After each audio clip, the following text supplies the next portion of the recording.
Hello, I'm Karni Zor, and I'm the author of Stories of Ancient Astrology and the creator of the Holistic Astrological Cards. I'm very happy to say I'll be coming to Rhodes in the middle of October to give some very special astrological days. I'm so happy that Sharon from the Holistic Center in Rhodes and Rachel from the Simi Wellbeing Center have invited me to Rhodes to share some of the starry knowledge.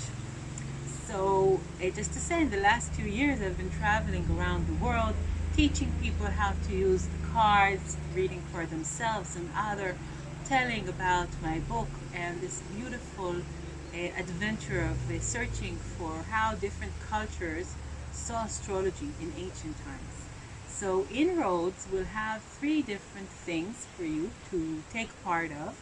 One is a lecture about astrology in ancient cultures. We'll visit ancient Egypt, Mesopotamia, the Maya, naturally Greece, and Rome and more, and see how the different cultures there experienced astrology, and other elaborated workshops for those interested to learn how to use the astrological cards and even be a certified astrological card reader. Together with that, there will be the opportunity to have a personal astrological chart done with me. So you can already start to register. Sharon will be waiting for you to hear from you, and I'll be happy to see you there in Rhodes. Bye-bye.